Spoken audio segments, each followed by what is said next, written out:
Go get them. It's no surprise to me, and shouldn't be to you, that the government controls the media. But the question is, do they go too far?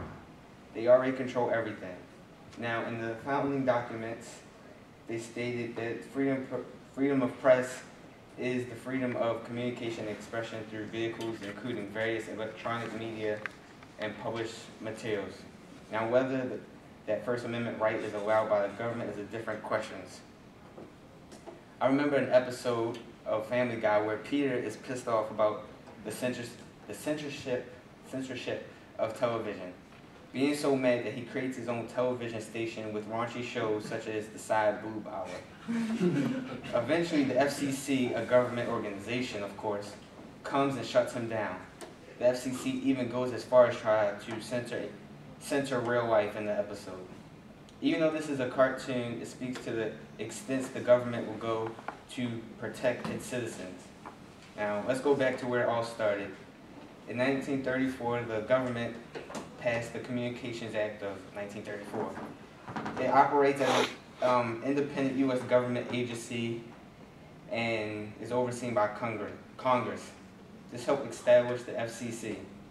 And the FCC is a government corporation that regulates interstate and international communications by radio, television, wire, satellite, and all cable in all 50 states, the District of Columbia, and U.S. territories.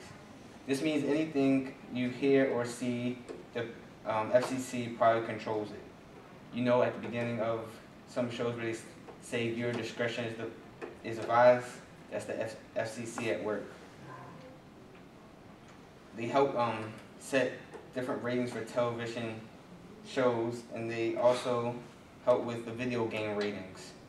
You know, you can't go into a Best Buy and buy a rated M game if you're under 17, because the government doesn't want little 9-year-olds playing Grand Theft Auto and mimicking what they do in the school.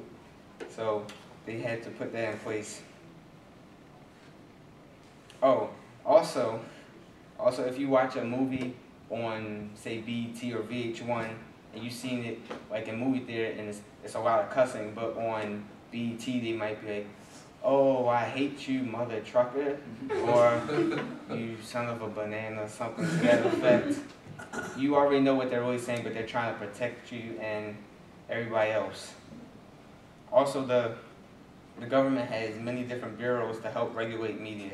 They have a media bureau that regulates amplitude and frequency modulation, low power television, direct broadcast satellite, and regulates cable television.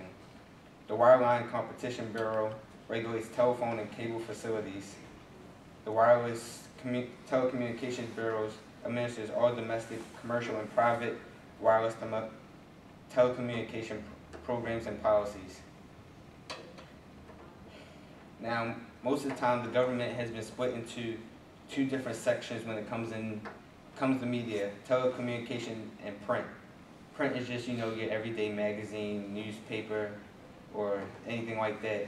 And telecommunications, TV, phone, all that.